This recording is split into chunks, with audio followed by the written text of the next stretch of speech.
Students of CBSE board class 10 कैसे बच्चे आप सब। आपके अब इंग्लिश के एग्जाम्स होने वाले हैं। सो आज की वीडियो में हम आपके एग्जाम के जो लास्ट मोमेंट के टिप्स एंड ट्रिक्स हैं और पेपर प्रेजेंटेशन की जो स्ट्रेटेजी है उसको देखने वाले हैं, इसलिए वीडियो को एंड तक जरूर देखिएगा। सो बच्चे हम सेक्शन वाइज चीजें देखेंगे। So you need to practice certain thing. देखो आपके पास अभी भी 2 दिन बचा हुआ है ना।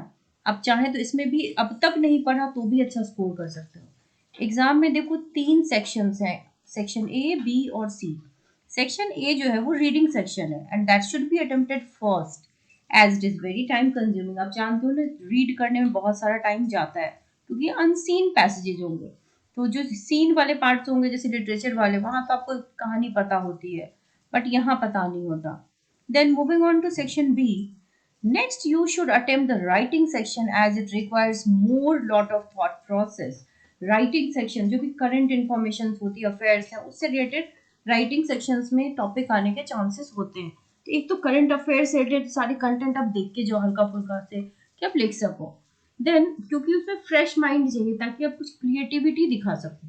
लास्ट सेक्शन है section C, in the end attempt the literature section, क्योंकि उन स्टोरीज से, उन पोएम से, जो भी है चैप्टर्स है, उनसे आप पहले से ही फेमिलियर हो। So you have to attempt that in the last. Now let us see the section wise tricks. बच्चे सेक्शन ए में जो रीडिंग सेक्शन है ना, कॉम्प्रिहेंशन, वहां पर जो क्वेश्चंस होते हैं ना उसको पहले पढ़ लेना चाहिए, फिर आपको पैराग्राफ रीड करना चाहिए। इससे फायदा ये होगा कि आपको 2 बार 3 बार रीड नहीं करना पड़ेगा, क्योंकि अगर सबसे पहले आप पैराग्राफ रीड कर लेते हो ना फिर आप क्वेश्चन अटेम्प्ट करते हो तो कई सारे इंपॉर्टेंट पॉइंट्स होते हैं जो आप मिस आउट कर गए होते हैं, आपने ध्यान नहीं दिया होता है, तो आपको दोबारा पढ़ना पड़ता है। लेकिन अगर आप क्वेश्चन रीड करके फिर पैराग्राफ पढ़ोगे तो जैसे ही उसका आंसर आपको दिखेगा आप समझ जाओगे, वहीं पे उसको अंडरलाइन कर लो या टिक कर लो, ठीक। Then practice 1 or 2 reading comprehensions every day. वैसे तो 10 दिन पहले से करना चाहिए प्रैक्टिस कॉम्प्रिहेंशंस, अगर नहीं भी किया तो आप वहां पर एंड मोमेंट में कर पाओगे। देन PYQs, प्रीवियस ईयर के अगर कुछ कॉम्प्रिहेंशंस दिख रहे हैं तो वो कर लो, राइट। और note making and summary writing, तो ये सब समरी राइटिंग कुछ चीजें प्रैक्टिस कर लो, 4-5 साल के अगर देख लोगे तो आप अच्छा लिख पाओगे। सो नाउ सेक्शन ए कंप्लीट हो गया, तो moving on to the next segment that is section B, writing and grammar section in the English paper. यहाँ पर पहला टिप ये है कि revise the formats at its rise. Exam में बैठने से पहले अभी भी वक्त है, हड़बड़ाने की, घबराने डरने की बिल्कुल जरूरत नहीं है। आप जो है फॉर्मेट रिवाइज किए। देखो बच्चे, अब जानते होंगे ना कि यहाँ पर सीबीएसई में अटेम्प्ट के नंबर होते हैं और स्टेप मार्किंग होती है, तो फॉर्मेट में जो भी चीजें हैं ना वो मार्क्स मिलते हैं उसके। तो फॉर्मेट प्रैक्टिस करके जाओगे तो कंटेंट आप कुछ ना कुछ तो लिख ही लोगे, कुछ ऐसा नहीं होता जो कोई भी बच्चा ना लिख पाए। उसकी बिगिनिंग और एंड आपको याद रखनी है, कैसे बिगिन करते हैं कैसे एंड। और आपको वर्ड लिमिट का ख्याल रखना है, बिकॉज वर्ड लिमिट जो होता है ना उससे बहुत ज्यादा मतलब आप डिफर नहीं कर सकते। लिमिट जैसे मान लो कि अगर 80 वर्ड्स में लिखना है तो आप 75 to 85 या 90 जा सकते हो, इससे ज्यादा ना रेंज नहीं रखना वर्ड लिमिट का। सो जो भी लाइन एंड लेंथ है उसके अकॉर्डिंग ही आप लिखिए। टिप नंबर 4 है divide and conquer in essay writing, article, debate and speech. यानी कि इन सब चीजों की भी प्रैक्टिस आपकी ढंग से होनी चाहिए। अब तक अगर नहीं किया है तो आपको ज्यादा सरखपाई करने की जरूरत नहीं है, जितना किया है उतना इनफ है। फॉर्मेट की प्रैक्टिस बस होनी चाहिए, फॉर्मेट आता रहेगा तो आप लिख ही लोगे, so you don't have to bother. Now coming to the third section that is your literature. बच्चे ये आपके लिए सबसे इजी पार्ट होता है, बिकॉज इसकी जो भी कहानी है, कंटेंट है, वो आपको पहले से पता होती है, फेमिलियर। तो एटलीस्ट चैप्टर को पढ़ लो। अब अगर टाइम नहीं हो रहा तो रिवीजन वाले जो गाइड्स होते हैं ना, कहीं से भी समरी एटलीस्ट रीड कर लीजिए कि आपको कंटेंट की जानकारी हो। आप लॉन्ग आंसर्स को पहले वहां पर करना ताकि आपके पास लास्ट में टाइम हो। For novel focus more on plot, theme and character sketch. ये सब चीजें बहुत इंपॉर्टेंट होती है।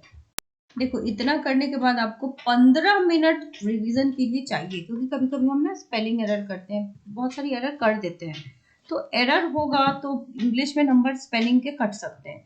तो आपका पेपर जो हो एरर फ्री हो, इसके लिए आपको चाहिए कि आप स्पेलिंग पे फोकस करें कि स्पेलिंग वगैरह गलत ना हो। तो उसके लिए आपको रिवीजन देखना पड़ेगा, तो रिवाइज करना बहुत जरूरी है। तो एटलीस्ट 15 मिनट्स पहले आप लिख लो। राइटिंग स्पीड आपकी अच्छी होनी चाहिए, है ना। तो राइटिंग स्पीड की प्रैक्टिस के लिए आपको PYQs करने हैं। सो अब मैं आपको जरा बता दूं प्रेजेंटेशन टेक्निक। टिप 1 क्या कहता है, use black pen to write keywords. अब जैसे ब्लू पेन से पूरा पेपर दोगे ना तो कीवर्ड्स ब्लैक पेन से लिखोगे तो ज्यादा अच्छा लगेगा, लेकिन मल्टीपल कलर्स नहीं यूज करना है। मेंटेन प्रॉपर स्पेसिंग, जो वर्ड्स होते हैं उसके बीच की स्पेसिंग प्रॉपर हो। अगर कोई इंपॉर्टेंट पॉइंट है ना तो उसको अंडरलाइन करेंगे। और टिप नंबर 4 कहता है कि write headings with black pen and underline सब हेडिंग्स। तो क्या होगा ना, जो इंपॉर्टेंट चीजें होंगी वो फोकस में आ जाएंगी, दिख जाएंगी टीचर्स को, है ना। और अब मैं आपको बता दूं कि अगर आपको क्लास 12 के बच्चों की जो इंग्लिश की एग्जाम हुई उसमें कुछ बच्चों के क्वेश्चन छूटे हैं, तो आपको मैं पहले से अवॉइड कर दूं कि क्वेश्चन छोड़ के नहीं आना है। आप अब एक क्या करो कि जैसे रिवीजन आपका कंप्लीट होता है ना, PYQ सिर्फ रीड मत करो, एक आध जो सैंपल है उसको करके देखो with in the time frame, है ना। तो टाइम फ्रेम के विद इन, और एग्जामिनेशन हॉल में आपको थोड़ा ज्यादा ही टाइम लगता है घर की तुलना में।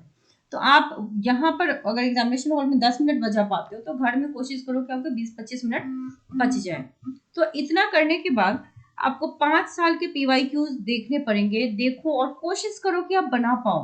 5 साल के बना लोगे ना तो फुल कॉन्फिडेंस आ जाएगा, राइट।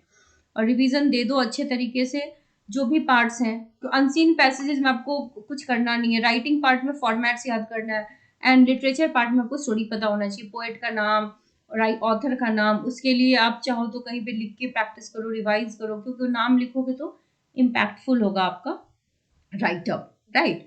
और अगर एग्जामिनेशन हॉल में कई बच्चे घबरा जाते हैं, डर जाते हैं, बहुत सारा प्रेशर हो जाता है बच्चों के ऊपर, तो डरने घबराने की जरूरत नहीं है।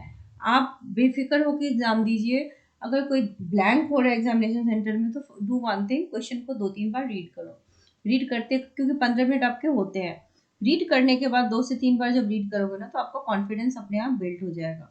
कॉन्फिडेंस जैसे ही बिल्ड होगा आप लिखना शुरू कर दो, जितना लिखते जाओगे आपका कॉन्फिडेंस और अप होता जाएगा।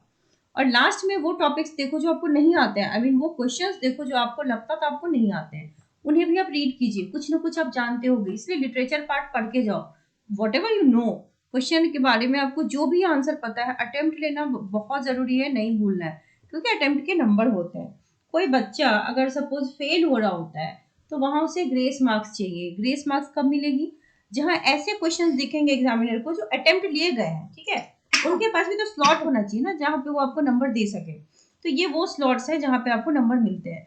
सो बी पॉजिटिव, बहुत अच्छा सोच के जाइए, अभी भी 2 दिन है, आपका पहला बोर्ड है, इतना डरने घबराने की जरूरत नहीं है, बोर्ड बस नाम का हुआ है।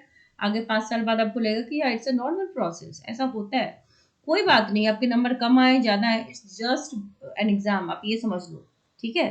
तो आपको डरने घबराने की बिल्कुल जरूरत नहीं है। मम्मी पापा का डर, फ्रेंड्स का डर, टीचर का डर, रिश्तेदारों का डर, किसी का डर मत करो, अपने बारे में सोचो। इट इज योर एग्जाम, आपका करियर है, आप मैक्सिमम जितना आउटपुट दे सकते हो इस बचे हुए टाइम में, that you have to do. Biological cycle proper हो, इसलिए नींद अच्छे से लो। अगर घबराहट होती है तो पढ़ाई के बीच में 5-10 मिनट का ब्रेक ले लो, म्यूजिक कर लो, थोड़ा सा मेडिटेट कर लो, ताकि आप पीस में रहो। So all the very best to all students, I hope ये वीडियो आपके लिए इफेक्टिव हो, and share this video with your friends as well, ताकि उनको भी हेल्प मिले। और डू सब्सक्राइब द चैनल अगर आपने अब तक सब्सक्राइब नहीं किया है। So wish you all the very best.